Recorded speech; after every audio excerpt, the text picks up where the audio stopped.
జై తెలంగాణ. జై తెలంగాణ. ఏం పేరు? కొల్లూరి గంగారాం. గంగారావు. ఏం చేస్తుంటావు?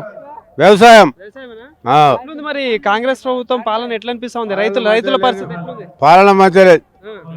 ఎందుకు ఏమైంది? ఏమైందంటే ఈ హామీలు ఇచ్చిన ఎగదంగే ఆ. ఏం చేసుడు మా అందరూ కాంగ్రెస్ వాళ్ళం కూడా ఇళ్ళకి వచ్చినాం మేము. 40 ఏళ్ళ కాంగ్రెస్ నాది. నువ్వు కాంగ్రెస్ పార్టీనా? అవు ఎందుకు మరి ఇప్పుడు జీవన్ రెడ్డి గారు ఇటు వచ్చిండు కదా, ఏంది మరి ఈ కాంగ్రెస్ వ్యవస్థ ఎట్లుంది అసలు? జీవన్ రెడ్డి గారు గిట్టలే, రైతులు గిట్టలే, ఆయనకు ఏ గిట్టలే. ఇప్పుడు దాదాపుగా నువ్వు కూడా సీనియర్ లీడర్ లెక్కనే కనిపిస్తున్నావు. సో ఎట్లుంది అసలు ఇక్కడ ఎట్లుండే పరిస్థితి ఇప్పుడు? బాగుండే, కేసీఆర్ ఉన్నప్పుడే పరిస్థితి బాగుండే. ఆ, ఈయన ఎక్కి నుంచి ఆయన దగ్గర ఉన్నగా అవుతుంది. ఆ. రైతులకు ఏమాత్రం ఇది లేదు.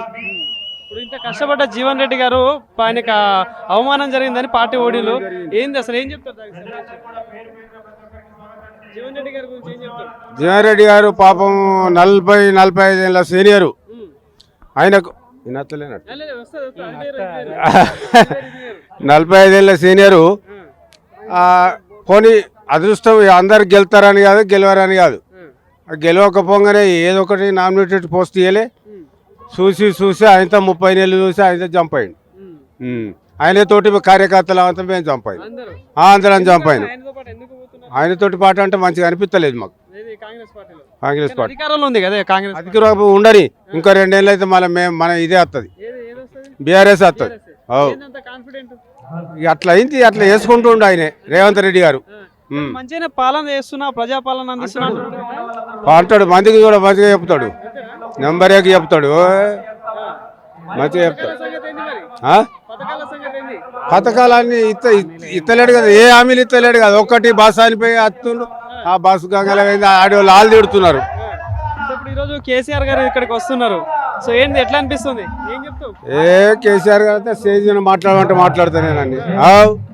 మాట్లాడతావా? పక్కా మాట్లాడతా. ఏం మాట్లాడతావు? ఇప్పుడు చెప్పినా అని మాట్లాడతా. అవును, ఎట్లుండే కేసీఆర్ ఉన్నప్పుడు ఎట్లుండే, ఇప్పుడు రేవంత్ బాగుండే, అది బాగుండే, ఆ పాలన బాగుండే. మేమేదో పార్టీ తరఫున పార్టీ అని మేము చచ్చి ఒకవేళ గెలిపించుకున్న కర్మం అయిపోయింది. అధిష్టానం మన్నొద్దు అంత దెబ్బతీసింది. గెలిపించుకున్న కర్మకైనా ఉండాల్సి వచ్చింది. అంతేనా? అంటే ఇప్పుడు కాంగ్రెస్ పార్టీ లీడర్ కూడా బీఆర్ఎస్ ని పొగుడుతున్నావు చూడు. అంతేనా? ఎందుకట్లా? అట్లా అయిపోయింది కథ, అట్లా తయారు చేసుకున్నాడు అట్లా రేవంత్ రెడ్డి. రేవంత్ రెడ్డి. కానీ మరి 10 ఏళ్ళు నేనే అంటాను కానీ. పోతాడు అంతేనా? తీకుడే పక్కా పోతాడు. జగిత్యాల సంగతి ఏంది? జైచల్ ఇక్కడ జగిత్యాల సంగతి ఏంది? జగిత్యాల బీఆర్ఎస్ వస్తుంది. అంతేనా? కానీ అసలు బీఆర్ఎస్ ఉనికే లేదంటానుగా.